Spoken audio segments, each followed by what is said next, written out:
Hey,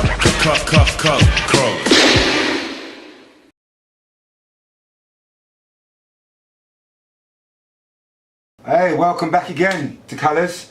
We're going to continue our nice chit chat with Mr. Garrick. Been wonderful so far, as I said, Garrick, talking to you. So this is the third project you're working on, and that is a memory walk. So yes, the memory walk is really Alzheimer's, Alzheimer's and dementia, and of course, as we get older, our health changes. And so Alzheimer's is something that none of us know whether or not we're going to suffer, you know, in the future. We may have aged parents, for example, that are suffering from dementia or Alzheimer's. Of course. And, you know, there are organizations out there and support group out there to help people. But nationally, for 2017, this year, you have the what we call the memory walk, and it has been advertised on the TV on a number of times. Yeah. And what that does is encouraging people to get involved in the walk, similar to the cancer walk that you know, the cancer walk, the 5Ks and 10K, etc. So this is an annual thing. If you miss this year, then it will be repeated again next year, and that's how it is, you see, each year. So the memory walk really is a way of supporting the Alzheimer's Society and coming together and, you know, just walking as a group. And, you know, it is to raise some funds, obviously. So each of the people that get involved in memory walk will then make a donation, and the donation goes toward the T-shirt. I've shown you the T-shirt. Hey, hold on a minute. So here we are. So, Garrick, do you want to show this T-shirt? I'm going to show the T-shirt. So this is. Well, let me get we'll get there the right way up. Yeah. So this is the memory walk T-shirt. So when you become a volunteer walker, you will get a T-shirt sent to you in the post. Wow. You know, for free? For free. Well, yeah, because you make a donation. You make a donation, and the donation can be anything from 5 to 10, whatever you want. Whatever you want to donate, you donate. And it goes to a worthy cause because it helps with the research and the support for Alzheimer's Society, etc. So for Liverpool, the memory walk for Liverpool is on the 14th of October. See, I've written it there. Saturday the 14th of October. Saturday from 7 o'clock. We meet at the Pier Head. In the morning or evening? Evenings, PM, 7 p.m. And then, depending where you're living, if you're living in Cheshire, for example, it's a different day. So Cheshire, it's the 7th of October, so it's the week before. And in Manchester, a different day. So when you go on the site, you actually select which city you actually want to participate in, and that's it basically. What site is, and while you talk, what site did I go to? So you just go for memory walk. As soon as you Google the word memory, it comes up, right? So that's it. Yeah, just put memory walk, and it comes up, and then you get the website. You click on whichever site you want in terms of whichever city. You fill out your application, and you then get the information. Your T-shirt sent to you a week later, etc.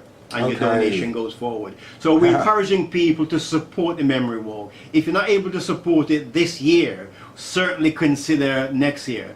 But we want you, there's still time to register. So go online and register for Liverpool for this 14th of October. So you've heard, if you're, you know, affected at all by this, or you want to contribute towards Alzheimer's, it is Alzheimer's, isn't it? It is Alzheimer's, yes. Then please do take part in the walk. You'll see the website scrolling on your screen right now. So, Garrick, we're now closing towards the end of our radio show with you. It's been, again, wonderful talking to you. If any of these projects are affecting you, or you've been affected by it, or you'd like to take part, again, as we're saying, please do get in touch. So the final one you want to talk about is Asylum Link Merseyside, which I can say I've worked with as well. So anyone not known about the Asylum Link, can you tell them a brief history about what it is? Asylum Link Merseyside is an organisation that supports asylum seekers and refugees. Well, mainly asylum seekers, because refugee have a different status. So it's mainly asylum seekers. They support asylum seekers in a number of ways. In terms of anyone that understand the difference between an asylum seeker and a refugee? Because there is a difference. Asylum seeker they arrive in the UK without any status. They then make an application for asylum. They have to come from a country where there are issues. So, for example, war-torn countries, etc. So, if you think about, I'm a Jamaican, for example. So, if we get somebody from Jamaica seeking asylum, that's a no-no because there's no issues in Jamaica or in the Caribbean. You see? So, it's mainly Middle Eastern country and Africa where they're war country. So, people come to the UK either through another European country or directly to seek asylum, and they make the application for asylum. And while they make the application, they obviously need support. That's critical. They need somewhere to live, and they need some, they need food, they need clothing, etc. That's where Asylum Link comes in. So we have a project called Destitution.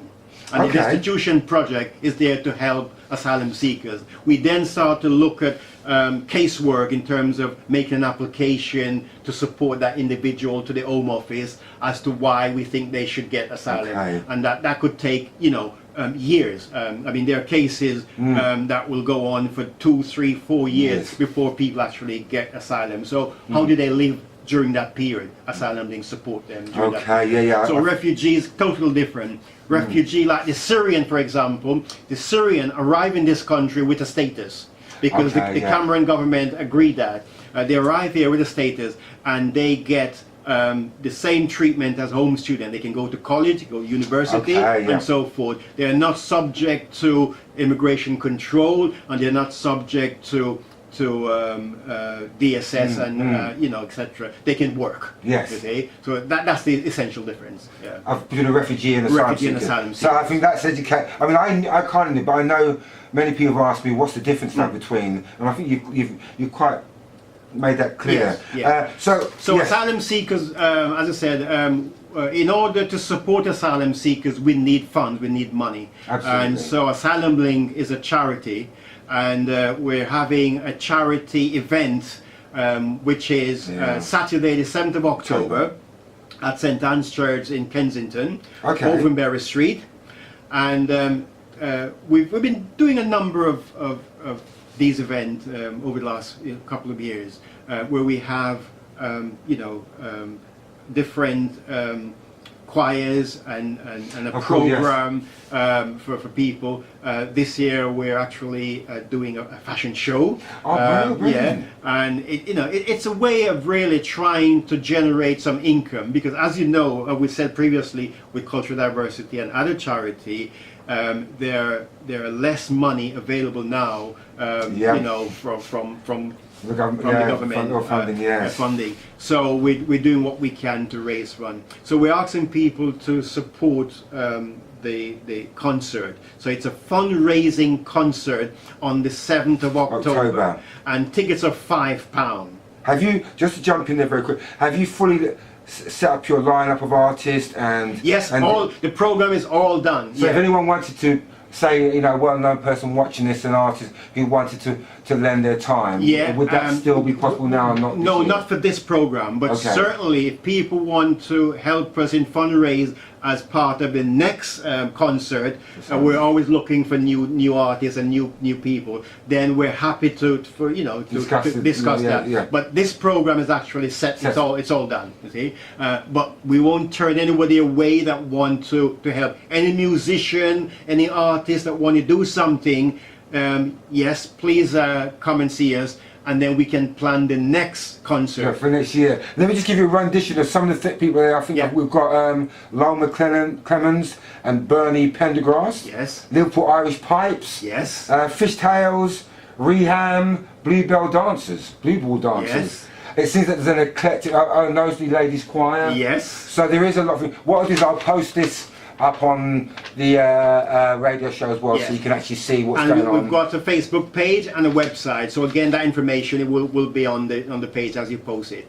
Garrick, it seems to me that you've got a fabulous amount of projects coming up, and as I said before, you're seeing all 4, or you've heard about 4. If you want to get in touch with Garrick to discuss any of these 4 projects, or is anything else that's come up, I will post his maybe Facebook link or something like that, so you can get in touch direct. Sure. Garrick, is there anything else in terms of how people can contact you? Well, as I said, my contact is through Cultural Diversity Network, and our email address, but if you visit the website culturaldiversitynetwork.org.uk, we have a contact information page there, by email, phone number, and Facebook. So everything is on the website. Garrick, let me shake a hand of yours. Very lovely.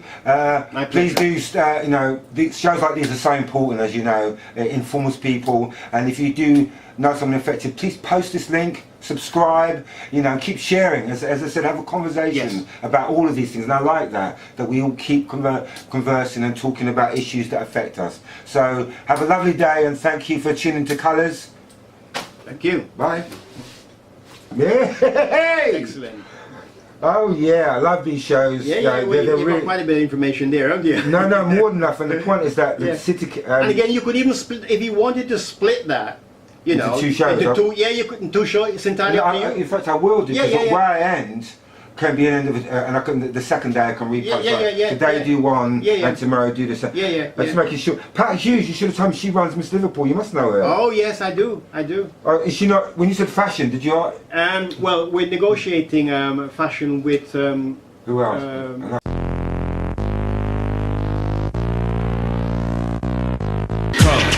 Color.